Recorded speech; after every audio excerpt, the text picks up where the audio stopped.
आज हम आ चुके हैं प्रोजेक्टाइल मोशन को लेकर के। पिछली क्लास में हमने चेंज इन मोमेंटम देखा था। आज इसमें बेस कुछ न्यूमेरिकल्स करेंगे, प्रॉब्लम सॉल्व करेंगे। तो पहला प्रॉब्लम, पेन और कॉपी निकालिए और लिखिए पहला problem. A particle is projected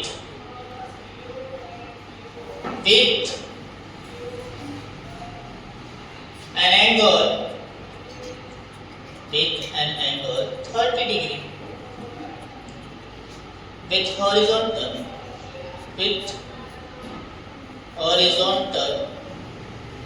with a velocity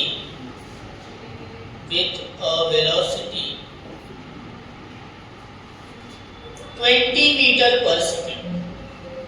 20 metre per second आपसे बोल रहा है फाइंड वेलोसिटी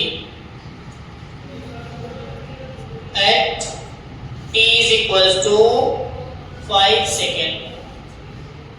नाउ ये पूछ रहा है if the mass of the particle is 20 kilogram, then find the momentum. Find the momentum. ये क्वेश्चन है कि एक पार्टिकल है, उसको प्रोजेक्ट किया गया है कितने एंगल पे, 30 डिग्री एंगल पे, कितने वेलोसिटी से फेंका गया है उसको, 20 मीटर पर सेकंड से। पता चल नहीं रहा है इसके लिए, सॉरी, यहाँ पे find velocity at t is equals to 5 second, यानी जब टाइम 5 सेकंड हो जाएगा तो उसकी वेलोसिटी क्या होगी। तो मैंने प्रोजेक्टाइल मोशन में बताया था। इसका सॉल्यूशन करने के लिए क्या करेंगे, हम एक कोई ऑब्जेक्ट होगा उसको प्रोजेक्टाइल करेंगे, यानी कि कुछ इस तरीके से। ये एक्स एक्सिस है और इसको हम फेंकेंगे कुछ ऐसे। इस एंगल पे फेंका गया है, एंगल दिया हुआ है, वेलोसिटी से फेंका गया है 20 मीटर पर सेकंड से। एंगल कितना दिया हुआ है इसका, 30 डिग्री दिया हुआ है।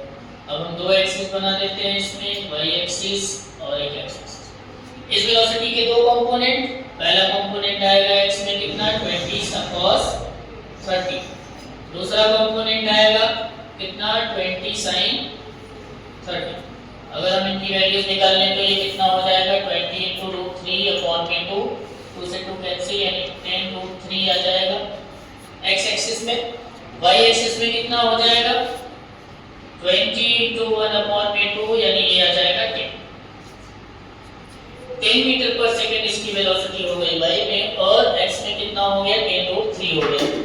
अब अगर हमें पूछा है कि find the velocity at t is equals to 5 second, तो क्या आप बता सकते हो कि is equals to 5 सेकंड पे x की वेलोसिटी कितनी होगी। x पे जो x डायरेक्शन में वेलोसिटी होती है वो ओवरऑल वही होती है जो पहले होती है। जैसे यहाँ पे कहीं भी अगर ये पार्टिकल मूव करेगा तो x की जो वेलोसिटी होगी वो सेम बनी रहेगी, उसमें कोई भी चेंज नहीं होगा, वो चेंज होगा। लेकिन अगर y वाले डायरेक्शन को देखिए, जो y वाली वेलोसिटी है ये 10 मीटर पर सेकंड, ये धीरे धीरे डिक्रीज होगी, यहाँ 0 होगा, फिर धीरे धीरे इंक्रीज होकर चली आएगी। तो हमें अगर वेलोसिटी निकालना है तो पहले हम x डायरेक्शन में देखेंगे। इन x डायरेक्शन जो इनिशियल वेलोसिटी है x में वो कितनी है, 10 √3 मीटर पर सेकंड है। अब at t is equals to 5 second पे कितना होगा x डायरेक्शन में, वही होगा जो पहले था, यानी vx जो होगा वो 10 √3 मीटर पर सेकंड ही होगा, क्योंकि x वाली वेलोसिटी कभी भी चेंज नहीं होती, वो हमेशा सेम बना रहता है। ऐसे ही हम y डायरेक्शन में देख लेंगे। y डायरेक्शन में देखो, y डायरेक्शन की वैल्यू इन y डायरेक्शन ये क्या होगा, अगर मैं y डायरेक्शन में इनिशियल वेलोसिटी देखूं, uy जो था वो 10 मीटर पर सेकंड था। क्या हम फाइनल वेलोसिटी निकाल सकते हैं t is equals to 5 second पर, t is equals to 5 second पे निकाल सकते हैं। तो यहां से लिखेंगे at t is equals to 5 second. जब t is equals to 5 second निकालेंगे, इक्वेशन ऑफ मोशन यूज करेंगे। इक्वेशन ऑफ मोशन में पहला इक्वेशन यूज करेंगे, यानी कि इसको हम यूज कर सकते हैं py is equals to u y minus में जी टी। माइनस क्यों लगा? क्योंकि अपवर्ड मोशन हो रहा है, अगेंस्ट ग्रेविटी मोशन हो रहा है, इसलिए minus g t word use हुआ। तो v y is equals to u y कितना था? 10 था, हमने 10 रखा, जी की वैल्यू 10। टाइम हमें गिवन है, टाइम कितना गिवन है? 5 गिवन है। तो v y is equals to कितना आया? 10 माइनस 50 यानी minus 40। Minus 40 metre per second, यानी उसकी वेलोसिटी डिक्रीज कर रही है, नेगेटिव साइन बता रहा है, डिक्रीज इन वेलोसिटी। अब हमें वी वाई और यू वाई दोनों पता है, एक्स की और वाई दोनों की डायरेक्शन पता चल गए, तो हम वेलोसिटी निकाल सकते हैं v x i cap plus v y j cap. तो यहाँ से v x i cap, v x की वैल्यू कितनी गिवन है? देखो 10√3 आई कैप प्लस ये वी वाई कितना दिया हुआ है? माइनस में 40 जी। ये रहा हमारा वेलोसिटी निकल गया उस पार्टिकल का जो मूव कर रहा था। आप मैग्नीट्यूड निकाल सकते हो इसका, इन रूट 10√3 का होल स्क्वायर प्लस माइनस 40 का होल स्क्वायर। आप इसको कैलकुलेट कर लोगे तो ये कितना आंसर आ जाएगा? 100 इंटू 3 प्लस ये 1600 आ जाएगा। तो इंटू कितना हो जाएगा? ये इंटू ये कितना हो जाएगा? ये हो जाएगा 300 प्लस 1600, तो ये पूरा आया 1900 के अप्रॉक्स। ये इतना मीटर पर सेकंड आ जाएगा। आप इसे रूट से बाहर भी निकाल सकते हो। ये रहा हमारा वेलोसिटी। अब अगर हमें मोमेंटम निकालना हो तो अगर मोमेंटम पूछा था तो मास से मल्टीप्लाई कर दो। किसी भी इक्वेशन में अगर वेक्टर फॉर्म में चाहिए मोमेंटम तो इसमें मास का मल्टीप्लाई कर दो, अगर मैग्नीट्यूड फॉर्म में चाहिए तो इसमें आप मल्टीप्लाई कर दो। हेंस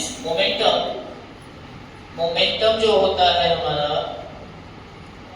वो होता है P is equals to mv होता है।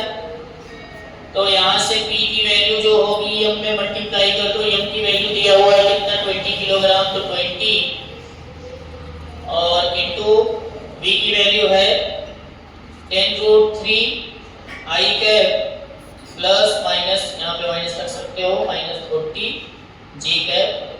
यहाँ से ये इसका मोमेंटम आया। अगर आप वैसे ही निकालना चाहते हो तो यहाँ से इसका मल्टीप्लाई करके फिर इसका मैग्नीट्यूड निकाल सकते हो। तो ऐसे छोटे छोटे क्वेश्चंस होते हैं। तो ये पहला क्वेश्चन था, फिर से एक बार समझ लो। एक पार्टिकल था जो किसी एंगल पे प्रोजेक्टाइल किया गया था। ये खास करके ऑब्लिक प्रोजेक्टाइल मोशन था। ऑब्लिक प्रोजेक्टाइल मोशन और हॉरिजॉन्टल प्रोजेक्टाइल मोशन मैंने बताया था, और तीसरा प्रोजेक्टाइल एट इंक्लाइंड प्लेन। तो आया समझ में? ओके।